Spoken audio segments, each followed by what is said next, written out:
Hey, what's up, guys? What's up, Brooklyn Kitchen ladies and everybody out there? This is corned beef with Meg.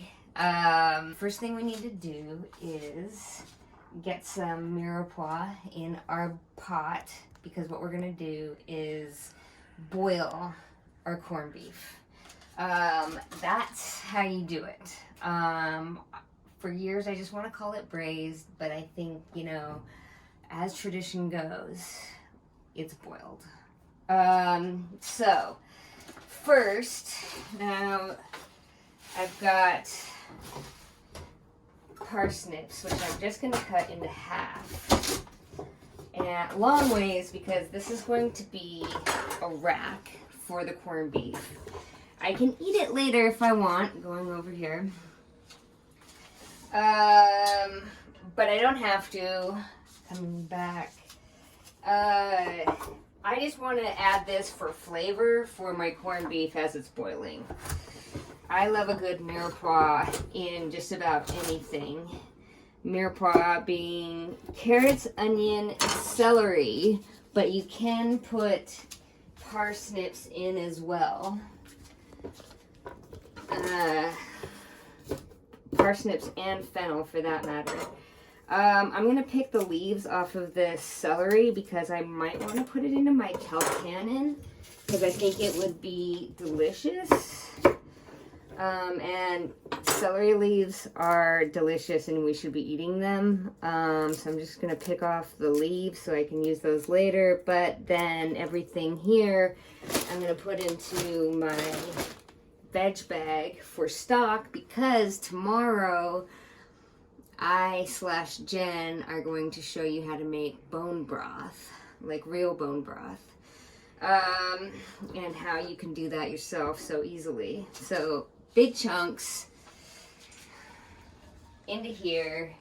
Let's give it a little pepper for shits.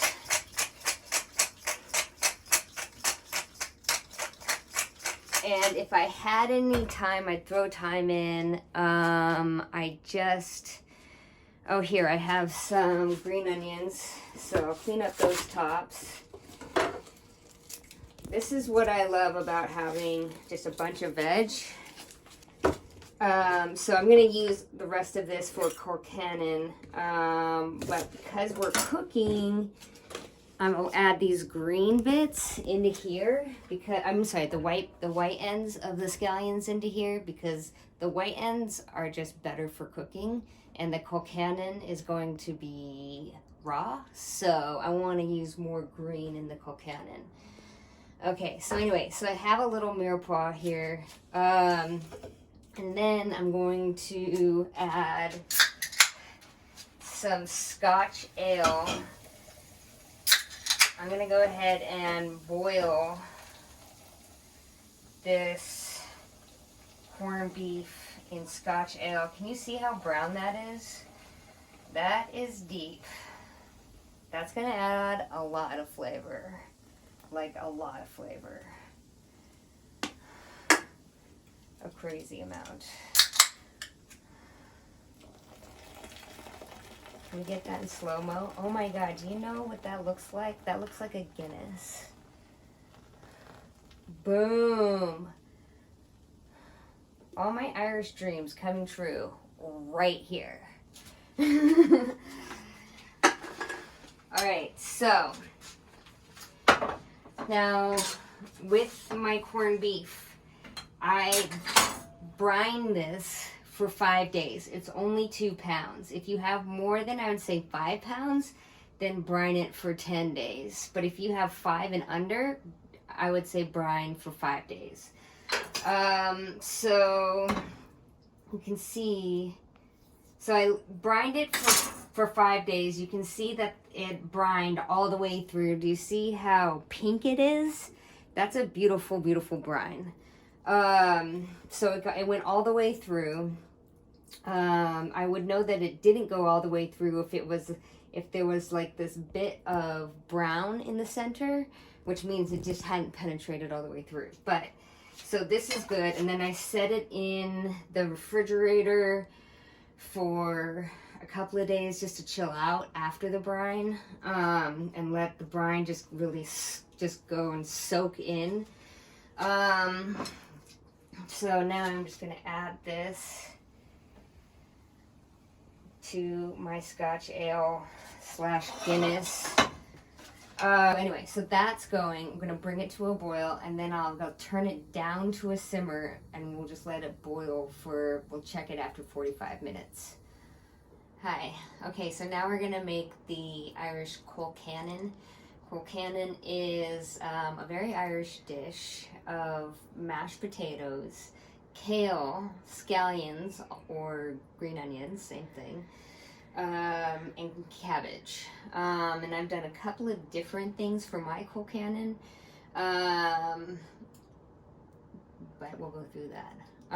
But first, let's start with peeling the potato. So I picked russet potatoes because I really like how soft and fluffy russet potatoes are. Yukons are great, of course. I'm just looking for a slightly lighter sort of texture. So, and also, if you don't do this already, this is awesome. Okay, so one, have your stock bag out. So this is the bag that you just, every time you've got your stuff here, your mise en place, here, and as you're cleaning it and cutting it down, you just have your mirepoix bag ready, and as soon as it's filled, then you'll make some veg stock, or you'll make some chicken stock. But also, I think this one is also key because this is my trash bowl, or it can be a trash bag. Start chopping the potato. So I like big chunks when I'm going for mashed potatoes, versus just because it's a little bit more consistent than little tiny pieces. So I'm gonna throw it into my water that is salty like the sea. Taste it, could be a little saltier. And then we'll get it going and let those come to a boil. I never let anything boil. Always let it come to a boil, but then turn it down to a simmer. You never want anything to just start boiling away. Just a little, here is our corned beef, and it is looking delicious. All right, so that's my potatoes. I'm gonna let them cook, and then while those are cooking, I'm taking my kale, and I really want to, I want a small cut like a chiffonade. So, and this is how we're gonna do a chiffonade. So I take all my leaves, or I take a bunch of leaves that I feel comfortable with in my hand, and I roll them up. And then I take my knife, and I'm just going to slice. As I'm slicing, I'm going tip tail, tip tail, tip tail.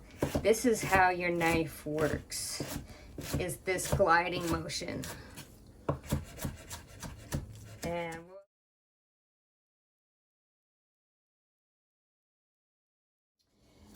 all right, so when I think that I have enough kale chiffonade, that will get me started. Then the other thing that goes into the Colcannon is the well, it's not sauerkraut. It's traditionally it's just chopped cabbage, and you just throw it in raw, just like you would the kale. But I wanted a little bit of funk on the cabbage.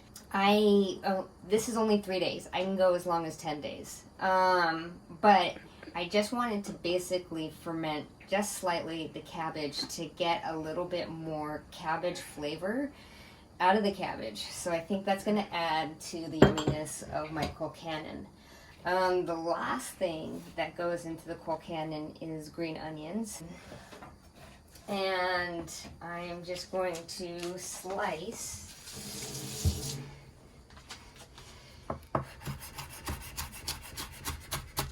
my green onions on the bias. Why on the bias? Because it's just pretty.